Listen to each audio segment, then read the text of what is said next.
Hi Maharlikans, hello po. Mabuhay kayo lahat at pag-usapan uli natin ang walang kwenta-kwentang peking Vice President na si Fraud Leni Robredo. Okay. Unang-una po, nagpa-picture lang si Fraud Leni Robredo sa lahat naman nakakita ng picture na yon. Nagpa-picture lang siya doon sa mga preso, sa mga kulungan, o sa kulungan kasama yung mga preso na yon, ay ayon po sa kanyang mga social media people, okay, sa kanyang mga press release, ay siya daw po ay people's lawyer na. So ang unang tanong natin sa babaeng ito, sa lahat naman po ng nanonood ngayon, alam naman natin na ang pagkamatay ng asawa ni Fraud Robredo ay meron pong anomalyang naganap doon. Okay? Kung babalikan po natin na meron pong foul play doon. But anyway, ayon po sa babaeng fraud na nagpapanggap na people's lawyer daw, ito po yung statement niya sa isang dyaryo. Sabi niya, ako, based doon sa pagkamatay ng asawa niya, ako, para sa akin, sigurado na yung nangyari sa asawa ko. Aksidente. So ang tanong, bakit ayaw na niyang paimbestigahan ang pagkamatay ng asawa niya? Dahil po maaring siya ay kinondisyon na o kinausap na. But ganun pa man, kung ako po nasa kalagayan niya, mag-hire po ako ng isang forensic expert para malaman ko kung sino talaga ang behind ng pagkamatay ng asawa ko. Hindi po ako basta-basta tatanggap ng ganun-ganun na lang dahil may ano po may umaalingasaw yung foul doon. But anyway, pangalawa, people's lawyer Leni Robredo. Okay.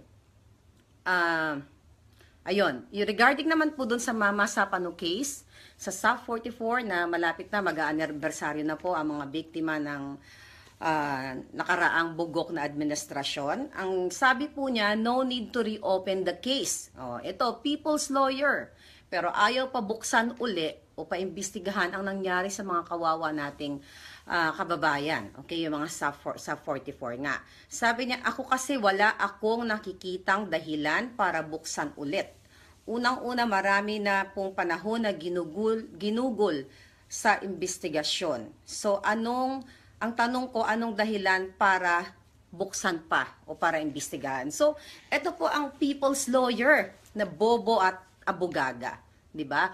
Habang may nakikita kang sabi nga nila, habang kaya mong ipaglaban sa kaso ang iyong kababayan o iyong kamag-anak, gagawa ka ng paraan para mabigyan ng hustisya. Pero ang tinatawag na people's lawyer po, ayaw pa buksan ang kaso. Lahat ng kaso na napaka-importante, ayaw pa buksan ang kaso.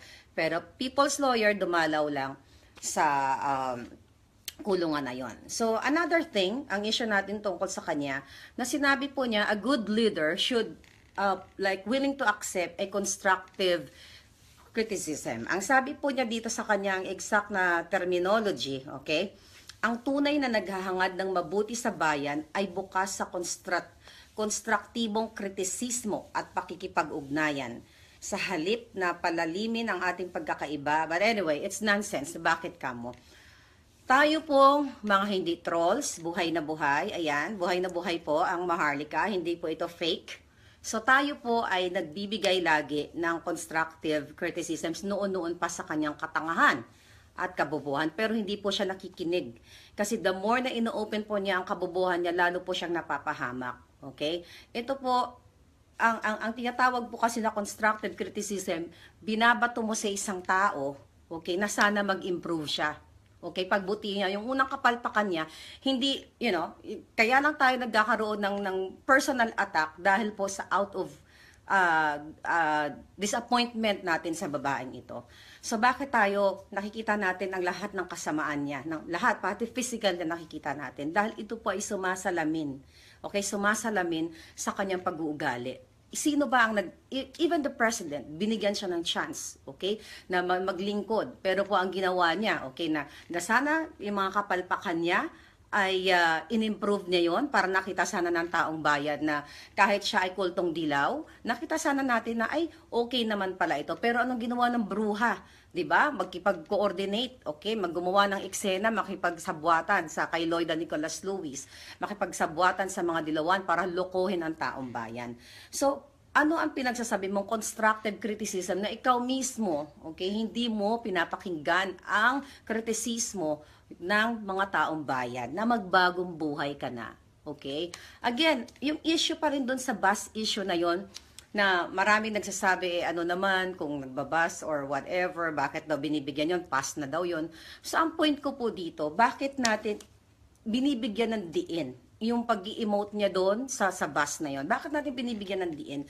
Dahil po yun ay panluloko sa bayan, na magpapanggap ka, na simple ka, na nagbabas ka, na wala naman talaga bus stop doon. So ito po ay panloloko sa bayan. Wala kaming pakialam kahit gumulong ka sa bus, ano ka, wala kaming pakialam. Ang point po dito, public servant, supposedly ang babae ito, yun nga, peke. Pero ang ginagawa niya, puro po panloloko sa ating mga Pilipino. Pero hindi na nga po tayo maloloko. Salamat sa Facebook at salamat sa social media at gising na gising po ang taong bayan. So yun lang po ang gusto kong bigyang diin sa babaeng ito at ituloy-tuloy po natin ang pag-trending at sana naman magising na itong bruhang ito. Pero mukhang baga na po yung mukha niya. Makapal na po ang mukha ng babaeng ito. So, maharlika, sutukan natin ang babaeng ito dahil hindi gagawa ng masama ito dahil tuloy-tuloy ang kanyang katarantaduhan. Okay, tuloy-tuloy ang paghasik ng kanyang lagim. Okay, para pa rin po siya nangangampanya. Bumibisita kung saan lugar, payakap-yakap, pakamay-kamay, kaplastikan. Imbes na gumawa ng trabaho, puro pagbisibisita, pa photo-photo op. So yun lang po ang ating tutukan dito dahil itong babaeng ito ay salot sa ating bayan, salot sa lipunan, isang peke, okay? Peking vice-presidente at sana nga dumating na ang panahon na mapatunayan na ng korte, okay? Na itong babaeng ito ay isang fraud. So yun lang mga Harlicans at tuloy-tuloy po yung mga Lenny Leaks hashtag natin at Lenny Lumileni. So may naisip ako na gusto ko mag-create ng hashtag Lumileni Lugaw. So, pag may time ako tomorrow, magpipicture ako ng something with lugaw. So, pwede po kayo mag-create ng inyong picture. I-send nyo po dyan sa ano na yan, or mag-send ako ng picture para mag-trending na lang natin. So, mabuhay kayong lahat. Maharlicans, tuloy ang laban. Lahat ng mga Pilipinong gising at hindi mga trolls at totoong hindi nababayaran. At pinaglalaban ang katotohanan at prinsipyo lamang. Mabuhay po tayong lahat. Tumatahol na yung aso sa kapitbahay.